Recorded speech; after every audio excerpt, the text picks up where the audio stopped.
तो next question, जो next जो केस देखेंगे हमारे पास हेमीपैरेसिस के देखेंगे। मेडिसिन के प्रैक्टिकल में लॉन्ग केस आ सकता है इसके ऊपर यार। सीवीए का केस है ये, है ना, सेरेब्रोवास्कुलर एक्सीडेंट। सो यहाँ पे कैसे लिखेंगे हिस्ट्री को, नाम पेशेंट पर्टिकुलर कैसे लिखेंगे। सो ऐसे प्रेजेंट करेंगे that a 61 year old right handed male Hindu patient Keshav,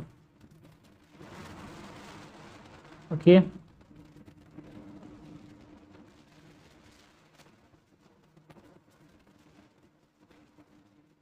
farmer by occupation, staying in Raipur, comes with complaints of weakness of right half of body since 10 days, inability to walk and dribbling of saliva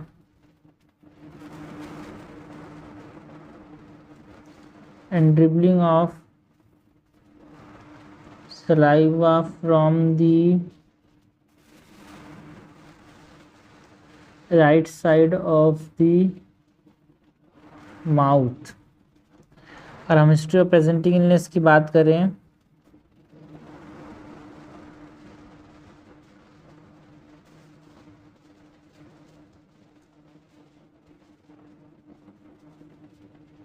patient was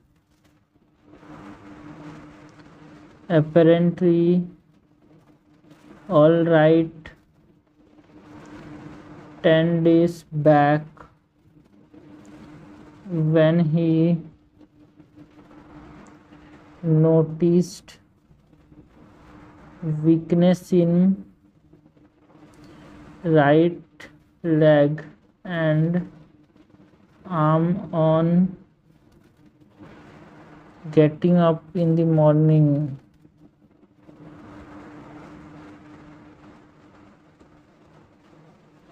The weakness gradually increased over 6 hours, and by afternoon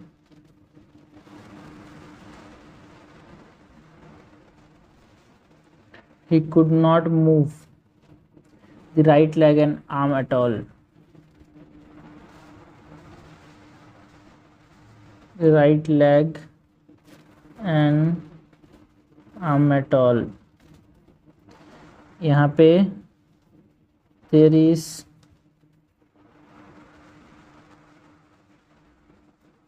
no increase in weakness after that। He also noticed asymmetry of mouth and dribbling of saliva from the right corner of the mouth। The patient is unable to talk from the time of this episode, though he can understand what others talk to him, दूसरों से को अपनी बात दूसरों को नहीं बोल समझा पा रहा है, मतलब खुद बोल नहीं पा रहा है बट दूसरों की बातों को समझ रहा है। एंड हिस्ट्री एसोसिएटेड, कोई सिम्टम्स हैं क्या ना, कुछ लोग इसको HIPI के अंदर ही रख देते हैं, बट हाँ there is no history of diplopia और disturbance of vision, there is no history of diplopia or disturbance of vision, no history of dysphagia or nasal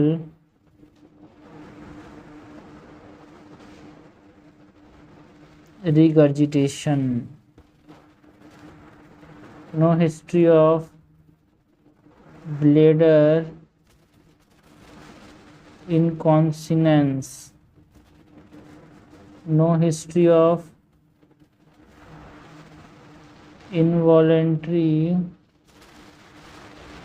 movements। Also अगर हम हिस्ट्री ऑफ एटियोलॉजी की बात करें तो जो aetiology रही है क्या किसी कारण की वजह से रही है,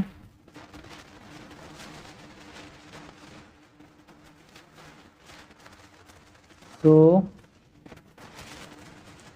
there is no history of unconsciousness, कि आदमी जो है बेहोश टाइप का हो गया था, अनकॉन्शियस हो गया था, कोई हिस्ट्री नहीं है यार, है ना। ये सब HOPI के अंदर ही लिख सकते हैं, कुछ लोग लिखते भी हैं, है ना, बट हम अलग से करना ज़्यादा अच्छे से समझ आएगा। So this and there is no history of unconsciousness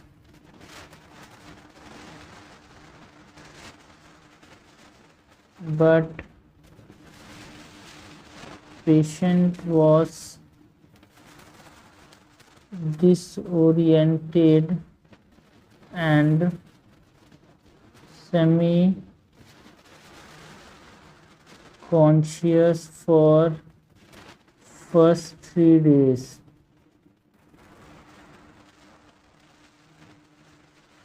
There is no history of headache, giddiness, nausea or vomiting at the onset. There is history of hypertension, को पहले से BP गोली रही थी एंड वो गोलियां भी खा रहा है यार, अटिनोरॉल वो 2 साल से ले रहे हैं, तो उसकी बताएंगे, है ना, कि कोई इरेगुलरिटी तो नहीं है, बिकॉज अनकंट्रोल हाइपरटेंशन में देखने को मिलता है यहाँ पे hemiplegia, that is cerebrovascular accident के केसेस होते हैं। So there is no history और there is history of hypertension for which the patient is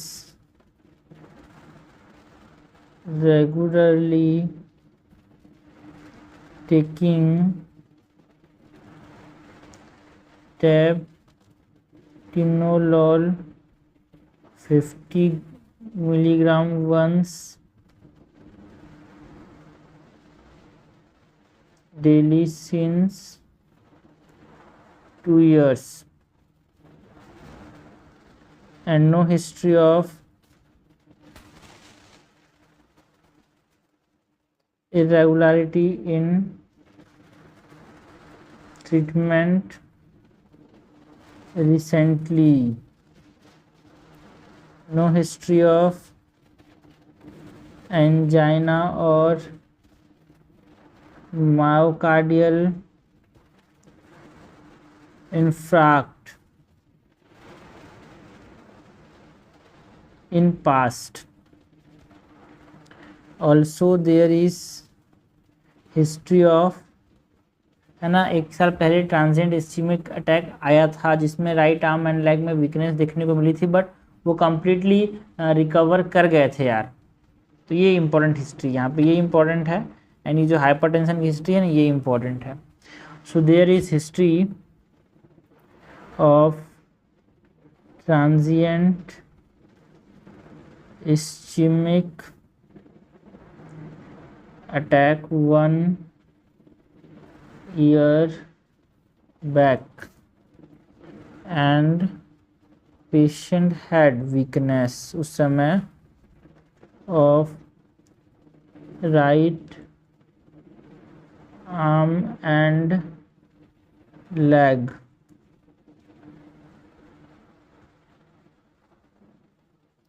Recovered completely within 1 day. ऐसा कोई हिस्ट्री है कि कहीं गिर गए थे? So no history of fall और trauma and injury to head. Also no history of fever, headache prior to this episode. No history of convulsions.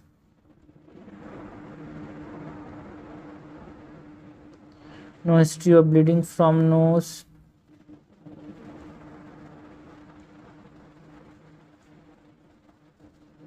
Gums or skin.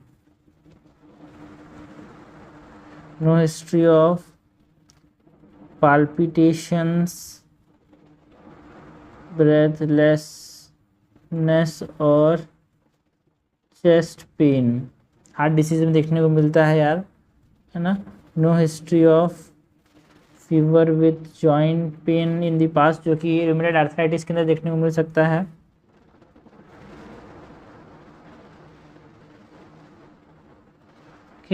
ऐसी कोई हिस्ट्री थी क्या जिसमें ट्यूबरकुलोसिस था, मतलब एक तरह से कफ या फिर हेमाप्टाइटिस की हिस्ट्री जो कि बता रही है कि ट्यूबरकुलोसिस हो सकता है? सो ऐसी कोई हिस्ट्री नहीं है यार. No history suggestive of tuberculosis, that is cough,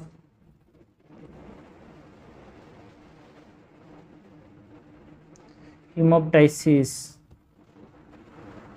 No history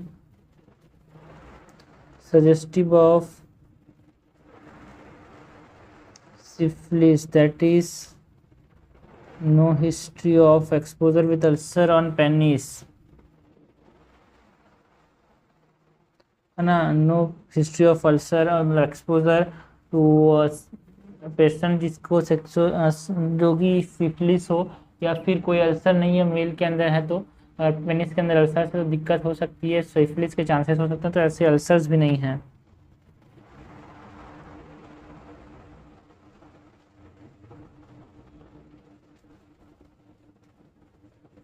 and no history of any drug जो कि वो ले रहे हों, दैट इज एंटीकोगुलेंट या फिर एस्ट्रोजन तो नहीं ले रहा है. So no history of any drugs taking, है ना. अगर फीमेल हिस्ट्री तो उनमें कोई कंट्रासेप्टिव पिल तो नहीं ले रहे हैं, कोई डिलीवरी तो नहीं हुआ है, वो सब भी चेक करना पड़ता है. ठीक है, तो ये क्या अपने पास HOP है ना. पास्ट हिस्ट्री की बात करें तो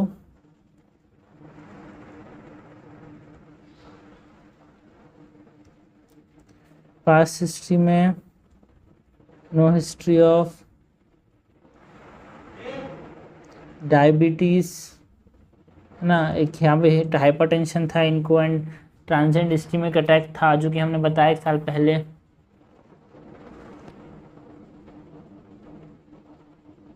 history of hypertension and TIA 1 year back. Past history के पहले बाद हमारे पास family history,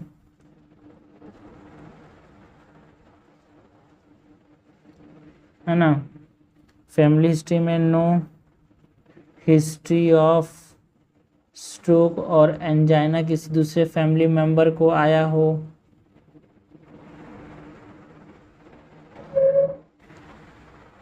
okay, general examination की बात करें तो on general examination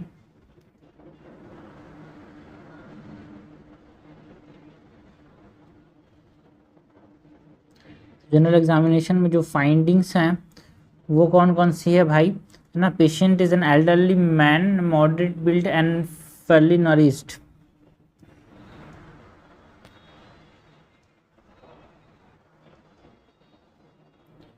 patient is an elderly man,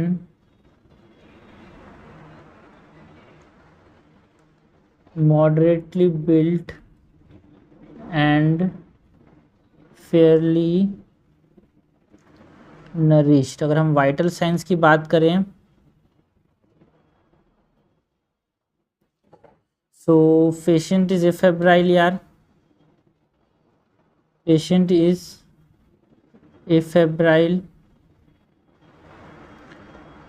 pulse is, ना ऐसे ही बोलना है, ठीक है। Pulse is 82 per minute, good volume and normal character equal on both sides.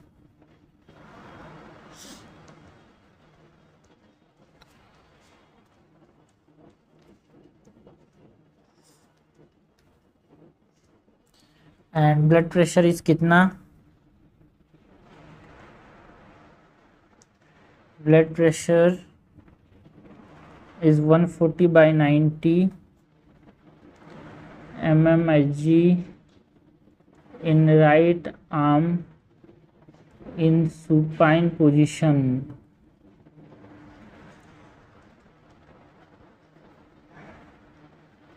respiration is 18 per minute and it is regular। ठीक है, ये vital science हो गए। नाउ एटीट्यूड की बात करें तो पेशेंट का जो एटीट्यूड है वो कैसा है यार, patient lie in the supine position with right arm abducted and internally rotated. Patient is lying supine with right arm adducted and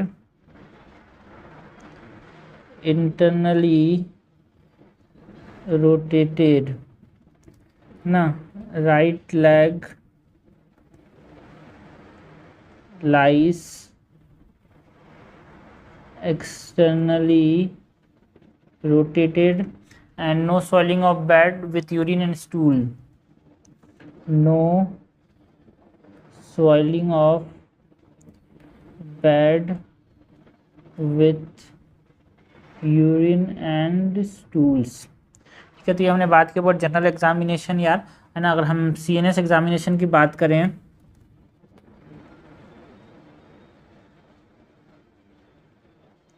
examination of CNS, तो CNS को एग्जामिन करते हैं कैसे, higher function, cranial nerves, okay, motor system and reflexes.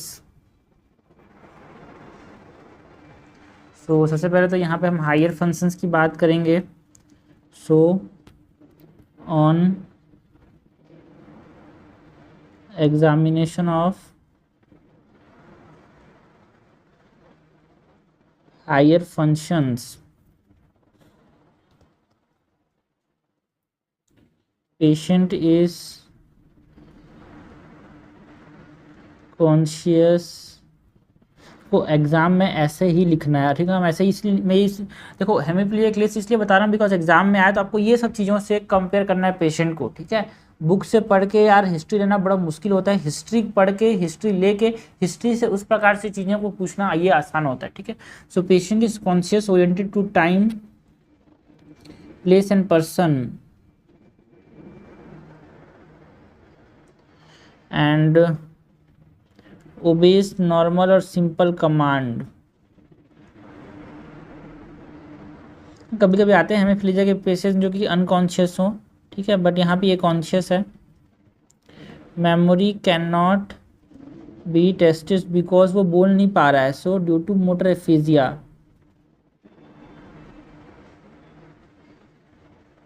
Hallucination and delusion can not be expressed. कोई hallucination हो रहे हैं कि नहीं हो रहे वो भी देखना पड़ता है। So hallucination and delusion can not be express. तो ये हमने बात की on examination of higher functions यार, on examination of cranial nerves,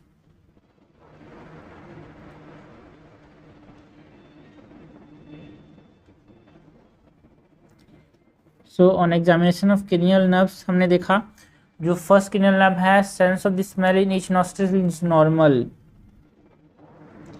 sense of smell in each nostril is normal. तो ये फर्स्ट क्रेनियल नर्व की टेस्टिंग कर ली। सेकेंड है विजन की बात करें तो विजन जो है that is visual equity and field and colour is normal. तो हमने क्रेनियल नर्व नंबर 2 की टेस्टिंग कर ली है ना। Extra ocular movements are normal यार, और external ocular movements are normal, no eye deviation and ptosis या फिर निस्टैग्मस देखने को नहीं मिला, no eyeball deviation, no eyeball deviation, ptosis और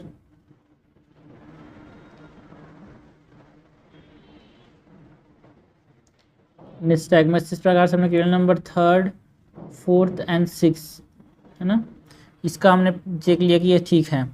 प्यूपिल जो है pupil are central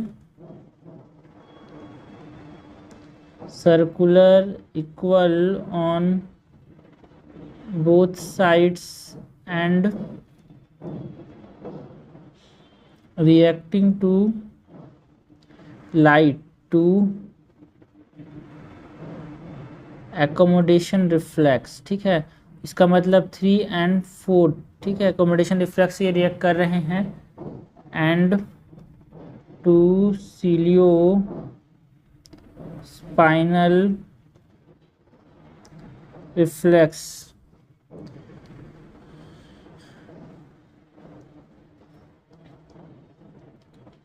corneal and conjunctival reflex is normal. jaw bite and jaw jerk are normal यार, jaw bite and jaw jerk are normal. An examination of facial nerve है ना, तो ये हमने बात की अबाउट एग्जामिनेशन। ठीक है, एग्जामिनेशन ऑफ फेशियल नर्व की बात करें तो कि facial nerve 7 number cranial nerve है। So on examination of facial nerve जो क्रेनियल नर्व नंबर 7 है, there is flattening of right nasolabial fold यार, हमारे पास drooping of right angle of mouth which does not move on showing teeth, air leaks from the right angle of mouth on blowing out the cheek। तो ये हो गया cranial nerve number 7। इसमें भी हमारे पास आइज की बात करें तो eyes can be closed, eyes can be closed completely. ऐसा कोई बेल्स फिनोमिना नहीं देखने को मिल रहा है यार, so no Bell's phenomena, also no weakness of orbicularis oculi. Wrinkling of the forehead जो है वो भी नॉर्मल है। wrinkling of forehead is normal. ठीक है, तो ये हमने बात की about examination of facial nerve. यार कुछ नेक्स्ट क्रेनियल नर्व है 9, 10 एंड 11 की बात करें। So proceeding to next cranial nerves, movement of tongue and uvula are normal। ठीक है, gag reflex is नॉर्मल, जो कि बता रहा है 9, 10 एंड 12 जो क्रेनियल नर्व है ना वो ठीक है। एंड कोई वीकनेस नहीं देखने को मिला यार, no weakness of trapezius and sternocleidomastoid, इसका मतलब 11 नंबर क्रेनियल नर्व भी ठीक है। तो ये हमने बात की about the examination of CNS examination में हायर फंक्शन क्रेनियल नर्व्स। ठीक है, क्रेनियल नर्व्स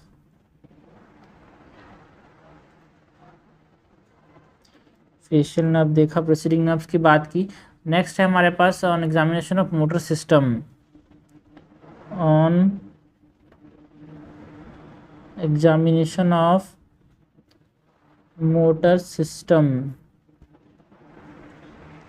सो यहाँ पे कोई वास्टिंग नहीं थी यार, there is no wasting, tone of all muscles in the right upper limb and lower limb is increased with clasp knife type of spasticity। अगर हम पावर की बात करें, टोन के बाद पावर ऑफ है ना, ये टोन हो गया। पावर की बात करें, tone of the muscle in the right upper limb and right lower limb is of grade 3 to grade 4 as charted on the paper। नीचे हम बात करेंगे कैसे ग्रेड 3 टू ग्रेड 4 है ना। सो राइट अपर लिम्ब के पावर की बात करें, सो रिस्ट जो है ना फ्लेक्शन हो रहा है, तो ये हमारे पास कितना हो जाएगा ग्रेड 3। एंड एक्सटेंशन की बात करें तो एक्सटेंशन समय जो पावर है इट इज़ ग्रेड 3। एल्बो की बात करें तो एल्बो के अंदर अगर हम फ्लेक्शन की बात करें तो ये ग्रेड 3 है, एक्सटेंशन के अंदर भी ये ग्रेड 3 है। शोल्डर की बात करें तो शोल्डर में फ्लेक्शन के अंदर भी ये ग्रेड 3 है, एक्सटेंशन की बात करें तो शोल्डर के अंदर भी ग्रेड 3 है। तो ये राइट अपर लिम्ब यार, अगर हम शोल्डर के एबडक्शन की बात करें तो ये एबडक्शन में ग्रेड 3 है। ठीक है, राइट अपर लिम्ब का राइट लोअर लिम्ब की बात करें तो राइट लोअर लिम्ब पे हिप है। सो हिप अगर हम फ्लेक्शन की बात करें, सो फ्लेक्शन में यहाँ पे जो ग्रेड है ये ज़्यादा अच्छे से कर पा रहा है, ग्रेड 4 है यहाँ पे, मतलब फ्लेक्शन नहीं कर पा रहा है अच्छे से यार। ठीक, पावर जो है वो ज़्यादा है, ठीक है, कम नहीं ज़्यादा है। एक्सटेंशन में पावर कम है। एबडक्शन की बात करें तो एबडक्शन में पावर 3 है। ठीक है, हिप के बाद नी की बात करें तो नी में हमारे पास फ्लेक्शन में पावर 4 है एंड एक्सटेंशन में पावर भी 4 है। ठीक है, ये सब ठीक है। And coordination test can not be tested as power is affected यार।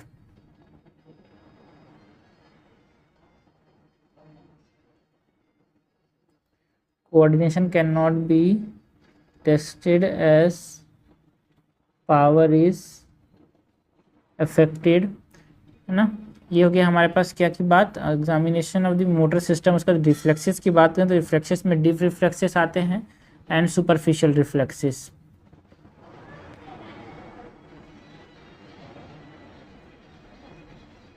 ठीक है, तो इसको ऐसे समझते हैं यार, रेड कर देते हैं इसको। ठीक है, examination of higher function, examination of higher function, examination of cranial nerves,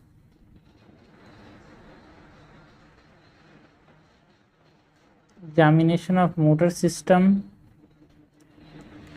अब हम बात करते हैं अबाउट रिफ्लेक्सेस की। ठीक है, रिफ्लेक्सेस में भी हम बात करेंगे about the deep reflexes and superficial reflexes. Deep reflexes में सुपिनेटर जर्क, सुपिनेटर जर्क के बाद बाइसेप्स जर्क, ट्राइसेप्स जर्क, नी जर्क, एंकल जर्क,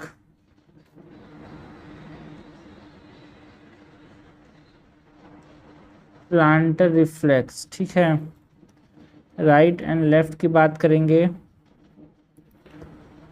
सो राइट में यहाँ पे सुपिनेटर जर्क प्लस मतलब ज़्यादा अच्छा है, 3 मतलब, एंड यहीं पे नॉर्म। ठीक है, एंड राइट साइड में, लेफ्ट साइड में यहाँ पे क्या है हमारे पास प्रॉब्लम है ना। हमने देखा था कि यहाँ पे इनको दिक्कत कहाँ पे, लेफ्ट आर्म में वीकनेस है ना, तो इसीलिए यहाँ पे जो जर्क है वो उतना अच्छा नहीं है। सो उसके लिए +2 ही है। एंड नी जर्क ठीक है, बट यहाँ पे कमज़ोर है ना। एंड दोनों साइड का प्लांटर रिफ्लेक्स क्या है, नॉर्मल है यार। ओके, तो ये हमने बात की अबाउट द डीप रिफ्लेक्सेस। अगर हम सुपरफिशियल रिफ्लेक्स की बात करें, सो सुपरफिशियल रिफ्लेक्स के अंदर है ना, प्लांटर रिफ्लेक्स जो है वो क्या है, यहाँ पे नॉर्मल है on both side. Abdominal reflex is also normal. Plantar reflex is normal on both side. Abdominal reflexes are also normal. Geometric and anal reflexes हैं वो भी नॉर्मल हैं। ज़्यादातर लोग तो एनल रिफ्लेक्स कीमेस्ट्रिक रिफ्लेक्स नहीं होते, तो इसीलिए इसको ऑप्शनल है, इसको मत लिखना जो नहीं किया उसको। ठीक है, अगर टेस्टिंग सेंसेशन की बात करें, टेस्टिंग सेंसेशन ना, यहाँ पे रिफ्लेक्सेस के अंदर यहाँ पे सेंसेशन की बात भी कर सकते हैं। तो on testing sensation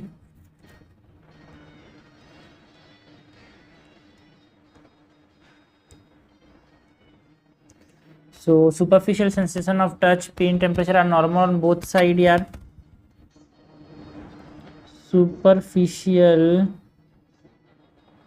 sensation of touch, pain and temperature are normal on both side। Deep sensation की बात करें, of position, vibration and joint sense are normal. Deep sensation of position, vibration, joint sense are normal. Tactile localisation and tactile discrimination है ना, स्टाइगोनोसिस are normal. तीनों चीज़ normal है। ठीक है, so tactile localisation, tactile discrimination and स्टर्ग और stereognosis are normal. ठीक है, अदर सिस्टम के एग्जामिनेशन की बात करें, so on examination of other system,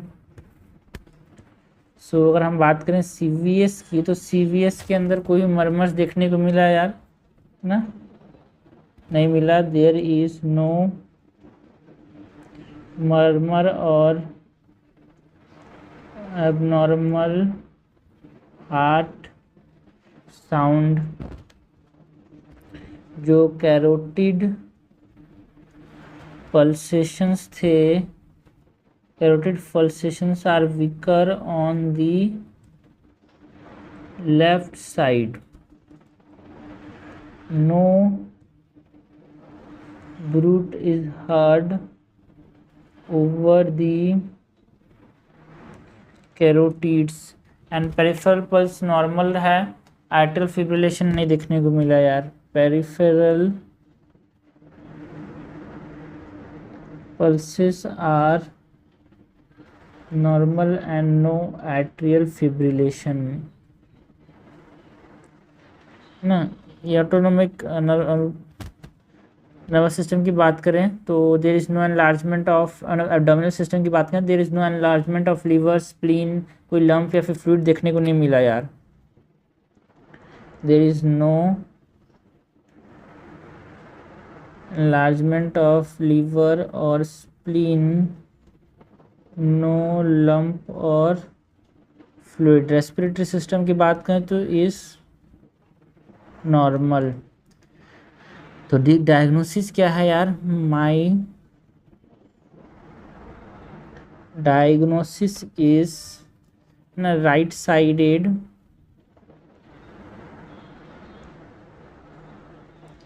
यहाँ पे हमने राइट साइडेड था तो लेफ्ट साइड में ज़्यादा क्यों कर दिए, ठीक है। सो ये ऐसे कर दो यार, यहाँ पे लेफ्ट होगा,